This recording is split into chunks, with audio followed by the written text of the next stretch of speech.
오늘 아침 함께하는 하나님의 말씀은 스가랴서 8장 11절에서 15절의 말씀입니다. 스가랴서 8장 11절에서 15절의 말씀 함께 한 목소리로 읽도록 하겠습니다. 만군의 여호와가 말하노니 이제는 내가 이 남은 백성을 대하기를 전일과 같이 아니할 것인즉 곧 평안한 추수를 얻을 것이라.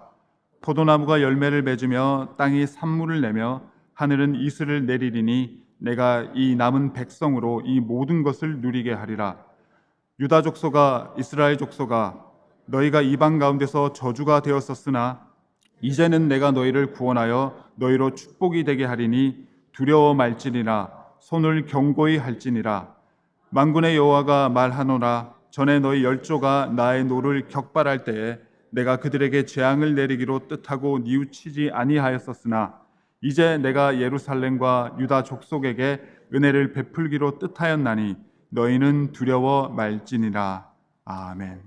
오늘 말씀 스가랴서 8장 11절에서 15절의 말씀을 묵상하면서 한 가지 다시 한번 고백하게 되는 것, 발견하는 사실이 있습니다. 분명한 사실이 있습니다. 하나님은 우리를 사랑하신다라는 것, 특별히 우리를 사랑하시는 것을 즐거워하시는 하나님이심을 발견하게 됩니다. 하나님은 우리를 사랑하시는데 여러 다양한 방법으로 사랑하고 계십니다. 우리 삶 속에서 우리 신앙을 통해서 그것을 잘 알고 있고 잘 경험해 가고 있습니다. 오늘 말씀을 통해서는 하나님께서 나를 사랑하시는 하나님만의 방법, 하나님만이 하실 수 있는 방법이 무엇인지를 말씀해 주십니다. 그것은 우리를 새롭게 하시는 겁니다. 하나님만이 하실 수 있는 그 능력으로, 그 붙들어 주심을 통해서 우리를 새롭게 하셔서 우리를 얼마나 사랑하시는 하나님이신지를 깨우치게 하고 고백하게 하십니다. 새로운 힘을 주셔서 삶의 고단함을 떨쳐내게 하시고 새로운 믿음을 주셔서 두려움을 이기게 하십니다. 그것이 하나님이 우리를 사랑하시는 그 방법이 됩니다. 그리고 하나님의 은혜로 하나님의 축복을 누리게 하십니다. 이 은혜로 살아가고 있음을 고백하며 하나님을 찬양합니다. 그래도 때로는 고독하기도 하고 두렵기도 하고 속상한 일도 있습니다. 그때 우리를 격려해 주십니다. 오늘 말씀에서처럼 친히 우리에게 찾아오셔서 우리를 일으켜 세우시고 우리를 붙들어 주시는 그 약속이 무엇인지를 분명하고 선명하게 기억하게 하십니다. 그것은 내가 너를 축복하기로 작정하였다라는 이 축복의 약속입니다. 이 말씀을 기억하시며 우리는 하나님께 힘을 얻고 하나님 주신 힘으로 삶 가운데서 마주하는 여러 다양한 일들을 이겨낼 수 있는 것입니다. 다른 것에 의지하지 않고 오직 하나님께 의지하여 하나님 내게 주시는 그 힘을 가지고 우리 삶 가운데서 마주하는 여러 다양한 일들을 극복해 나가고 이겨내야 되는 것입니다. 하나님께 힘을 얻어야 삶 가운데서 승리를 누릴 수 있는, 영광의 기쁨을 하나님께 찬양 드릴 수 있는 그 은혜를 누릴 수 있는 그 힘을 얻는다라는 것. 그리고 우리의 일상은 하나님 주신 힘을 최선을 다해서 사용해야 되는 우리의 영적인 사명지가 된다라는 것을 다시 한번 고백하게 됩니다. 오늘 이 시간 옆자리에 계신 분들을 바라보시면서 이렇게 한번 격려하시고 인사하셨으면 좋겠습니다. 지금 이 시간 하나님이 작정하시고 축복하십니다 라고 한번 서로를 향해서 격려하시고 인사하셨으면 좋겠습니다. 네. 여러분 믿으십니까? 하나님께서 지금 이 시간을 통해서 작정하시고 우리 한 사람 한 사람을 축복하시기로, 그 은혜를 주시기로 확정하셨다라는 거죠. 이 시간이 하나님의 은혜를 누리는 시간이고 하나님만이 주실 수 있는 내 삶에 필요한 힘을, 지혜를 공급받을 수 있는 그 귀한 시간이 된다는 것을 고백하게 됩니다. 스가랴서는 유다 백성들의 포로 귀환 그리고 성전 재건축이라는 상황을 배경으로 하고 있습니다. 비록 고국으로 돌아왔지만 초라하고 고통스러운 현실을 맞이하는 가운데 드러나는 유다 백성들의 신앙, 하나님과의 관계를 어떻게 이해하고 있고 하나님과의 관계를 얼마나 성실하게 진실되게 채워가고 있는지를 하나님께서 유심히 바라보고 계십니다. 열심을 내기도 하지만 휘청거리기도 합니다. 하나님께서 그런 그들을 보시고 어떻게 이끌고 가실지를 오늘 말씀을 통해서 말씀하십니다. 마침내 그들을 은혜의 자리로 하나님께서 끝까지 붙들고 가실 것이라 약속하십니다. 그리고 그 자리에 이르기까지 유다 백성들이 어떤 모습을 갖추어야 하는지에 대해서도 구체적으로 말씀하고 계십니다. 은혜의 자리로 이끌어 가시는데 그 자리에 이르기까지 어떤 변화, 어떤 고백, 어떤 찬양을 내어놓게 될지를 하나님께서 구체적으로 말씀하고 계십니다. 이 모든 과정들이, 이 변화의 과정들, 새롭게 하는 과정들을 관통하는 메시지는 하나님께서 작정하시고 그들을 축복하셨다라는 거죠. 작정하시고 사랑하시기 때문에 포기하지 않으시고 그들을 붙들고 가시고 흠결을 걷어내시고 죄악을 씻어내셔서 은혜의 자리에 이르도록, 그들이 저지르고 있는 죄들, 그로 인한 삶의 영적인 불순물들을 완전히 제거해서 깨끗게 하셔서 순수하게 하셔서 하나님의 그 영광의 자리, 하나님의 그 은혜의 자리로까지 이끌고 가신다는 거죠. 그 과정이 때로는 거칠어 보이고 힘들어 보이긴 하지만 그것이 얼마나 축복된 자리이고 하나님만이 주실 수 있는 그 영광의 자리, 은혜의 자리가 되는지를 깨우치라라고 말씀하고 계십니다. 새롭게 하시는 그 하나님의 손길을 우리는 경험하고 있으며 작정하시고 축복하시고 작정하시고 사랑하는 그 자리로 나아가기를 원합니다. 근데 그와 함께 우리가 갖춰야 할 것, 하나님을 아는 것에 그치지 않고 하나님과 함께 행동하는 자다움을 우리는 보여야 하는데, 그런 모습들을 통해서 우리를 깨끗게 하시고 새롭게 하시고 은혜 받은 자로 살아가게 하신다는 거죠. 새롭게 하시는 과정, 사랑하심을 온전히 누리기 위해서 우리가 먼저 해야 될 것을 말씀하시는데, 첫 번째로 죄에서 완전히 돌아설 것을 요청하십니다. 과연 진정으로 회개하는 삶을 살고 있는지 점검하라라고 유다 백성들에게 말씀하십니다. 회개는 죄에 대해서 뉘우치는 것이고 죄에서 돌아서서 혹은 죄에서 벗어나는 것이고, 그리고 마지막으로 하나님께로 향하는 것, 하나님의 그 은혜의 자리로 돌아오는 것까지가 포함되어 있는 이 과정이 되는 것이죠. 입술의 고백으로만 그치는 것이 아니라, 생각으로만, 깨우침으로만 그치는 것이 회개가 아니라 마음으로 뉘우치고 하나님께 고백하였고 삶을 통해서 하나님께로 돌아오는 것을 보여드리는 것까지가 회개에 포함되어 있는 과정이 되는 것이죠. 새롭게 되는 과정이 되는 것이고 하나님이 주시는 은혜를 경험하게 되는 놀라운 축복의 과정이 된다는 것입니다. 유다 백성들이 지은 죄는 그들 스스로를 하나님으로부터 떠난 삶을 살게 했습니다. 하나님이 떠나시는 삶, 하나님이 함께하지 않는 삶이 얼마나 무섭고 고독한 시간이 되며 비참하고 무기력한 상황이 되는지를 경험했습니다. 몸으로 체득했습니다. 그럼에도 불구하고 세월이 흐르자 그것들을 하나하나 잊혀가기 시작합니다. 죄는 은혜를 덜 받는 것이 아니라 심판을 받는 것이라는 이 영적인 깨우침이 점점 흐릿해져 갑니다. 이것 안 하고 하나님의 방법을 요만큼만 지켜가고 하나님 주신 은혜를 덜 받으면 되는 거 아니라는 식으로 이상한 셈법을 합니다. 그렇게 하나님으로 멀어질수록 가까워지는 것은 심판의 자리라는 것을 깨우치지 못합니다. 영적인 엄중함, 하나님의 말씀, 하나님께서 말씀을 통해서 지켜가라 하신 것, 기억하며 행하라 하신 것들을 소홀히 하는 것이 하나님부터 멀어지는 것, 그것과 함께 심판의 자리, 죽음과 사망의 자리로 가까이 가는다는 것을 깨우쳐야 되는 것이죠. 하나님께서는 그들을 기다리시고 오히려 그들에게 다가가기를 원하십니다. 그들을 하나님의 사랑을 외면하고 무시합니다. 그래서 끝까지 기다리시고 특별한 사랑을 스가랴서를 통해서 보여주십니다.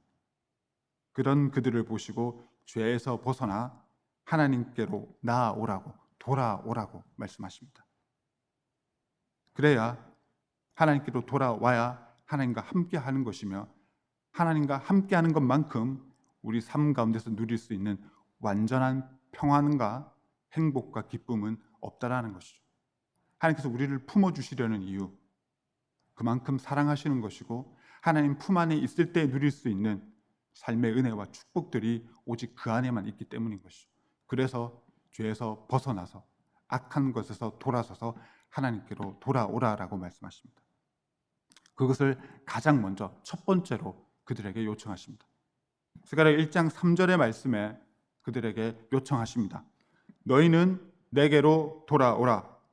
나 만군의 여호와의 말이니라. 그리하면 내가 너희에게로 돌아가리라 라고 말씀하십니다. 기억해야 됩니다.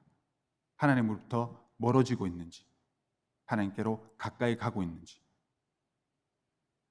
그리고 현재 상황에서 하나님께서 유다 백성들을 향해서 이렇게 회개를 강조하시는 이유는 고국으로 돌아온 상황을 마치 하나님의 계획의 최종 완성으로 착각하는 그런 모습을 보면서 일침을 놓고 계십니다. 정신 차리라는 것입니다. 그들이 품고 있는 마음이 무엇인지를 헤아려 보라는 것입니다. 어디에 있는지도 중요하지만 어떤 마음으로 살아가고 있는지를 명확하게 선명한 신앙을 보여달라고 하나님께서 요청하고 계십니다. 하나님의 성전, 그 건축의 현장에 있지만 하나님만 바라보지 않고 하나님께서 내게 하시는 말씀이 무엇인지를 헤아리려는 영적인 겸손도, 영적인 열정과 열심도 다 사라져 버렸습니다. 껍데기만 남아있는 것이죠. 그것이 과연 하나님께서 기뻐하실 것이냐라고 반문하고 계십니다. 우리 마음속에 무엇이 들어있는지, 하나님에 대한 확신과 하나님에 대한 믿음, 그래서 하나님 주시는 희망으로 살아가고 있는지를, 그것이 우리의 신앙이 되고 있는지를 살펴보라라고 말씀하십니다. 유다 백성들에게 회개를 통해 은혜의 자리로 나아오라라고 격려하십니다. 죄에 대해 심판으로만 몰아가지 않으시며 회개를 통해서 회복할 수 있는 기회도 주시고 더 큰 부흥을 누릴 수 있는 축복을 그들에게 주십니다. 스가랴서에는 8가지 환상이 나오는데 그 가운데 네 번째 환상, 그 네 번째 환상을 통해서 하나님께서 그들을 얼마나 사랑하시는지, 그들의 죄를 어떻게 씻어주시는지를 분명히 말씀하고 보여주고 계십니다. 스가랴서 3장 4절의 말씀에 여호와께서 자기 앞에 선 자들에게 명하사 그 더러운 옷을 벗기라 하시고 또 여호수아에게 이르시되 내가 내 죄가를 제하려 버렸으니 내게 아름다운 옷을 입히리라 하시기로라고 말씀하십니다. 비록 죄의 군더더기가 묻어 있을지라도 이제는 하나님께서 전적인 은혜를 보여주셔서 그 죄를 씻어주시고 아름답게 하실 것이라, 깨끗게 하시고 순결케 하실 것이라 말씀합니다. 이와 함께 사랑을 보여주시고 사랑으로 살아갈 수 있는 축복과 은혜를 보여주시지만 이것을 가볍게 여기는 것에 대해서는 하나님께서 결코 바라만 보고 계시지 않습니다. 영적인 교만에 대해서는 또 엄하게 다스리시겠다라고 말씀하십니다. 그것이 스가랴 5장 1절에서 3절의 말씀, 6번째 환상을 통해서 말씀하고 계십니다. 두루마리 환상을 통해서 하나님의 말씀으로 생각과 마음, 삶과 하나님과의 관계를 잘 지켜가고 하나님이 원하시는 그런 순결함으로 채워가라라고 경고하고 계십니다. 유다 백성들에게 죄에 대해서 분별하고 은혜를 놓치고 형식만 쫓아가는 신앙을 하고 있지는 않은지를 돌이켜보게 하십니다. 반성케 하시고 회개케 하십니다. 그리고 그런 그들에게 하나님의 방법으로 살아가는 그 때를 놓치지 않았음을 칭찬하시면서 축복하십니다. 우리 신앙생활의 중요한 관건은 그 때를 놓치지 않는 것입니다. 기회를 주셨고 부흥할 수 있는 기회를 주셨는데 그것을 잘 듣지 못해서 흘려버리고 놓치기도 합니다. 하나님께서 내게 주시는 그 은혜가 얼마나 풍성하고 충분하고 내 삶을 얼마나 축복되게 만들고 있는지를 우리가 고백하는 그 때를 삶 가운데서 하루하루의 일상을 보내는 가운데서 그 때를 놓치지 않는 우리가 되기를 주님의 이름으로 축원합니다. 그리고 하나님께서 베푸시는 이 새롭게 하시는 사랑, 그것은 우리의 신앙생활이 하나님께 순종하는 것인지 아니면 나의 만족을 위한 것인지를 한번 곰곰이 살펴보라라고 말씀하십니다. 스가랴 7장 9절과 10절의 말씀, 만군의 여호와가 이미 말하여 이르기를 너희는 진실한 재판을 행하며 피차에 인애와 긍휼을 베풀며 과부와 고아와 나그네와 궁핍한 자를 압제하지 말며 남을 해하려 하여 심중에 도모하지 말라 하였으나 라고 말씀하시면서 과연 하나님을 믿는 신앙, 하나님을 경외하는 신앙을 하루하루를 살아가면서 내가 맺고 있는 가족 관계, 일상에서 만나는 사람들 속에서는 그 사랑을, 그 은혜를 어떻게 드러내고 있는지를 확인하라 하십니다. 하나님 앞에서는 두려움과 사랑을, 하나님에 대한 전적인 순종을 고백하지만 사람들 앞에서는 그런 겸손은 사라지고 군림하려 하고 내가 더 우월하다라는 것을 자랑하듯 살아가는 것이 그들의 모습이 되고 있지 않은지를, 유다 백성들의 모습이 되고 있지 않은지를 돌이켜보라 합니다. 거짓된 신앙, 자기 만족을 위한, 자기 유익만을 구하는 신앙이 되고 있지는 않은지를 면밀히 살펴보라라고 하십니다. 그래서 하나님의 율법과 가르침을 제대로 온전히 지켜가고 있다면 하나님 앞에서의 삶과 이웃들과 함께하는 삶의 그 격차가 없어야 된다는 것이죠.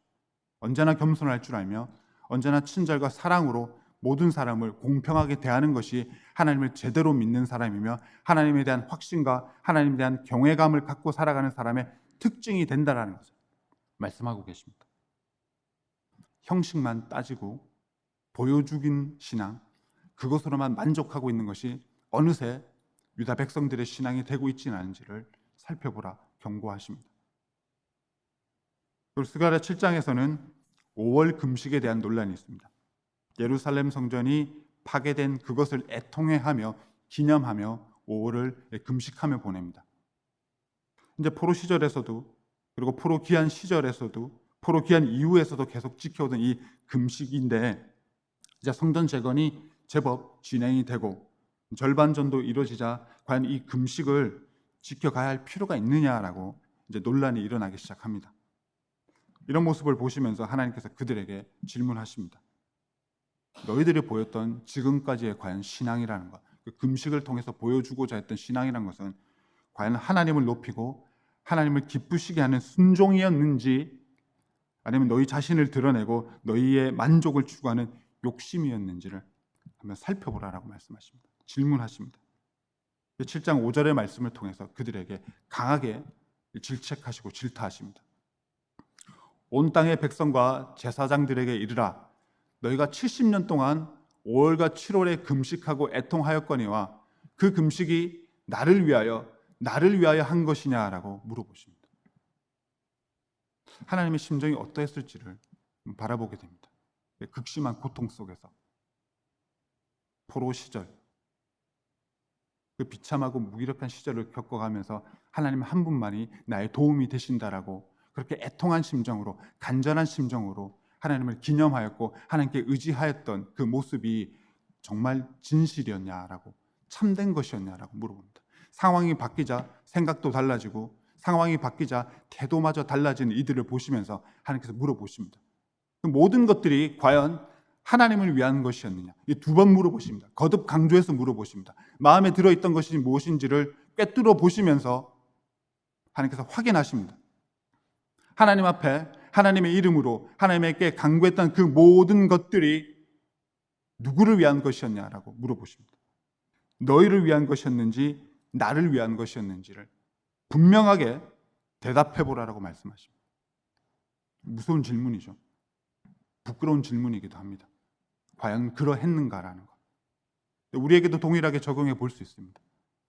우리가 하고 있는 신앙생활 그리고 교회 생활, 무엇을 위한 것인지, 이 영적인 노력들을 통해서 내 방법, 내 경험, 내 생각이 우선시 되고 있지는 않은지, 그렇다면 예배 자리에 나왔을 때 누구를 예배하고 있는 것인지, 무엇을 내려놓고 있으며 무엇을 하나님께 내어놓고 있는지를 살펴보라라고 말씀하시는 것이죠. 하나님의 영광을 예배하는 것이어야 한다는 것입니다. 우리 모두 하나님의 영광만을 위해서 예배하고 있습니다. 그래서 우리의 신앙이 되고 있습니다. 근데 더 잘 지켜가야 하고 더욱더 견고히 지켜가야 합니다. 그러기 위해서 우리는 두 가지 질문이 필요합니다.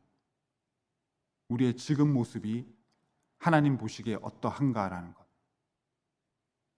그리고 내가 지금 하고 있는 것이 과연 하나님 한 분만을 기쁘시게 하고자 하는 것인지를 물어보게 하십니다. 우리가 하고 있는 신앙생활, 그리고 열심을 다해 사랑하는 마음으로 하고 있는 교회 생활, 이것이 하나님 보시기에 어떠한가라는 질문을 우리 스스로에게 던져보게 합니다. 이 모든 것들은 과연 하나님 한 분만을 기쁘시게 하기 위한 나의 영적인 고백이고 영적인 다짐인지를 한번 살펴보라라고 합니다.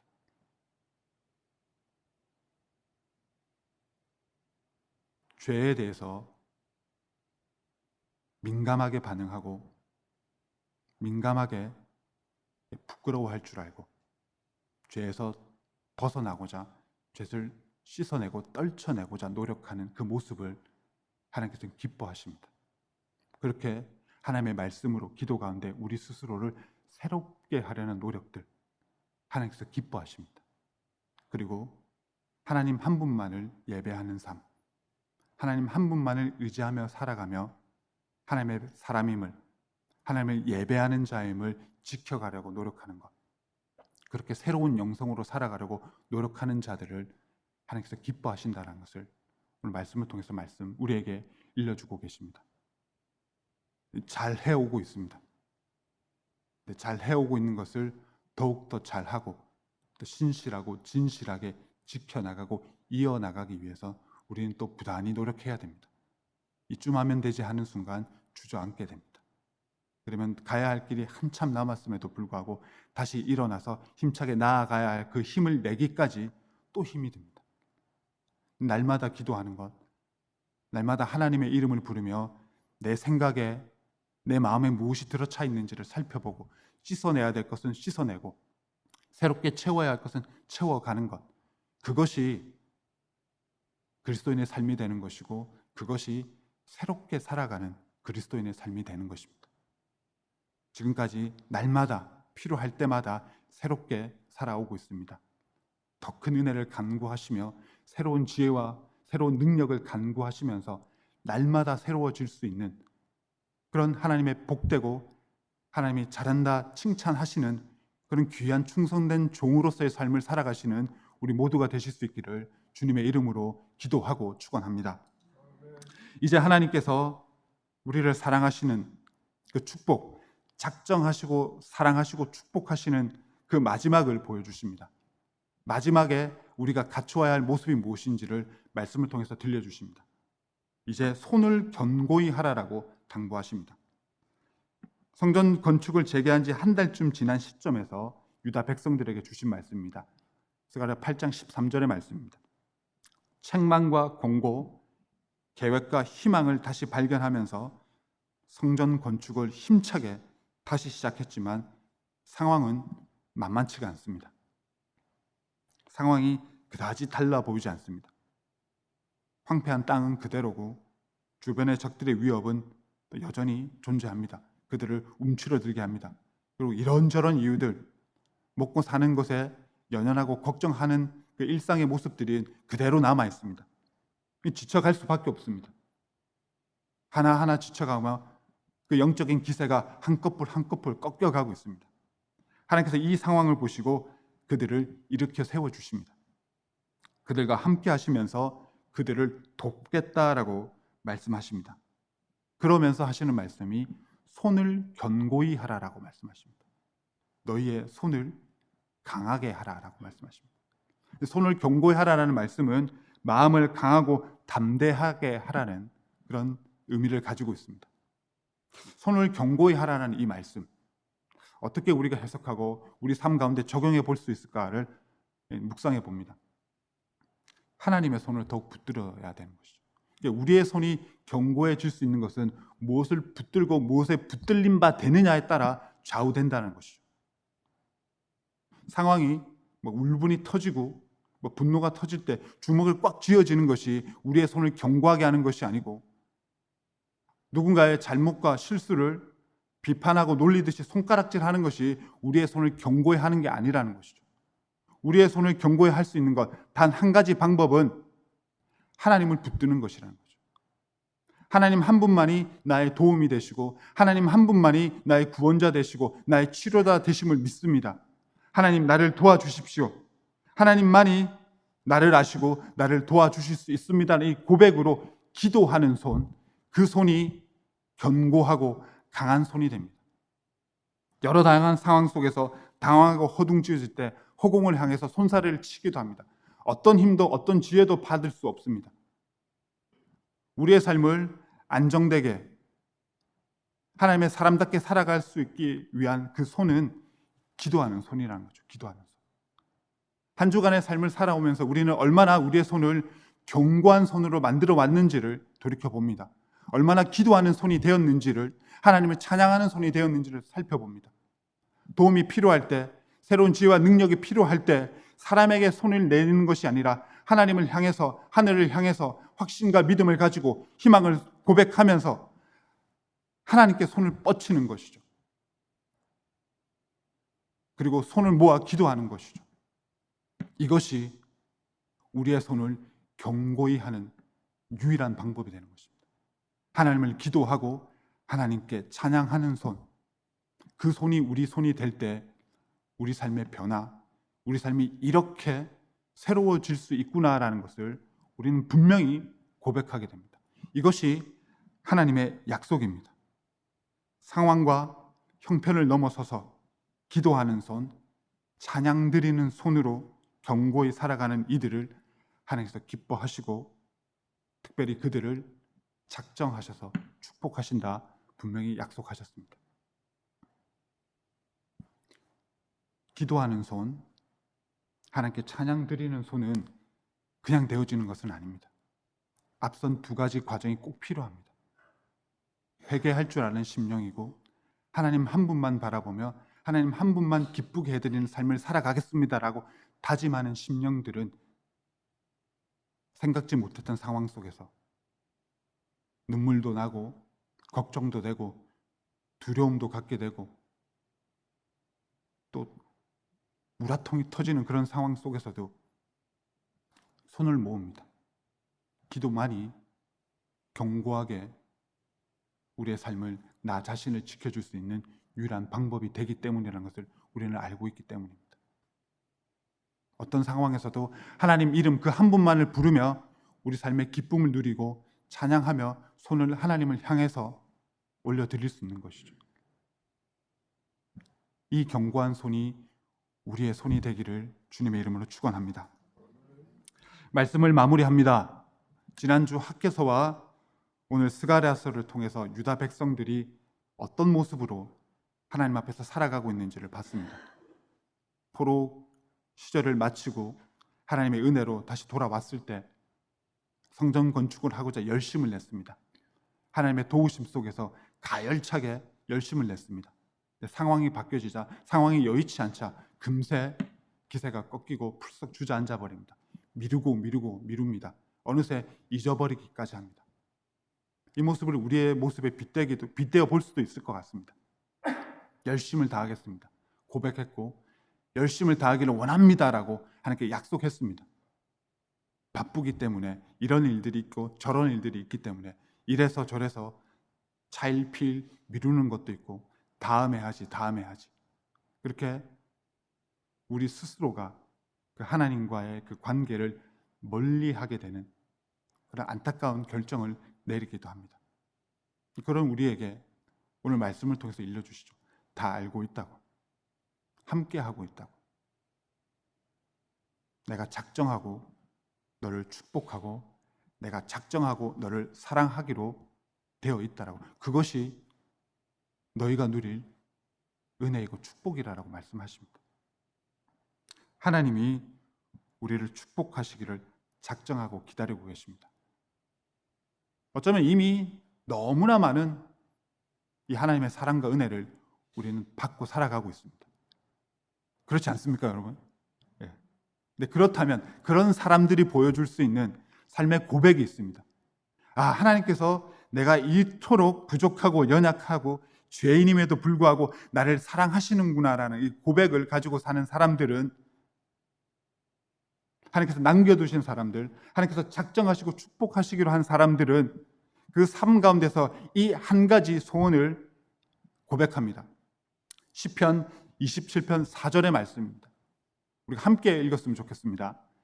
내가 여호와께 청하였던 한 가지 일 곧 그것을 구하리니 곧 나로 내 생전에 여호와의 집에 거하여 여호와의 아름다움을 앙망하며 그 전에서 사모하게 하실 것이라.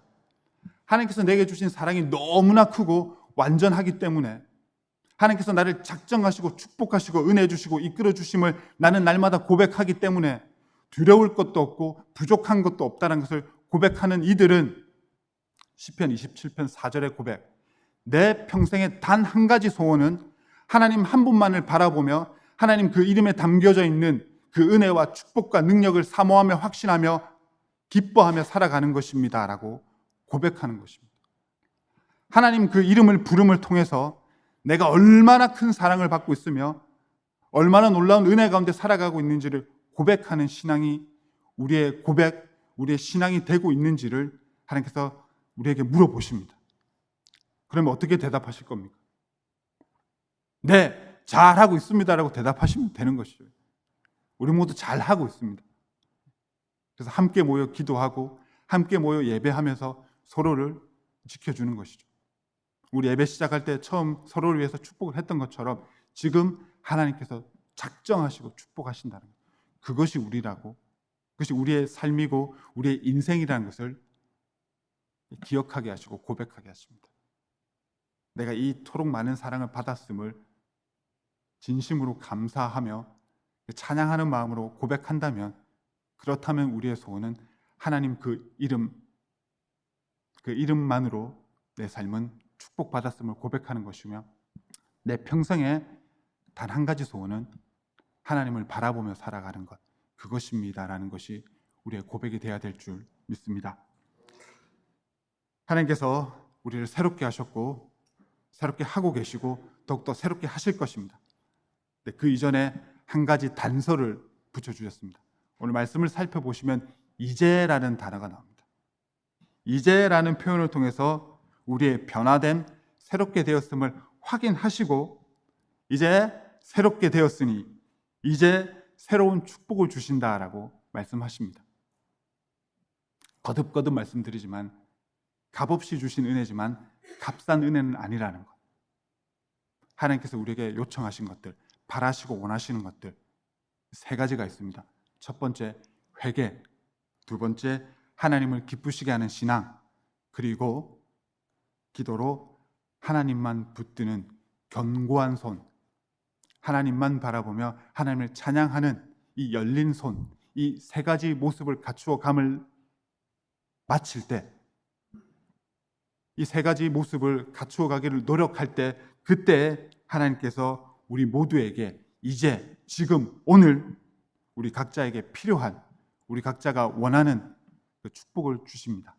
어떻게 주시냐면 작정하고 주십니다. 하나님께서 작정하고 우리를 사랑하시는 이 놀라운 은혜와 축복을 놓치지 않기를 원합니다. 넉넉히 그리고 온전히 누리시는 우리의 복된 삶, 하나님의 사람답게 살아가는 우리의 귀하고 복된 하루하루가 되실 수 있기를 주님의 이름으로 축원합니다. 함께 기도하시겠습니다.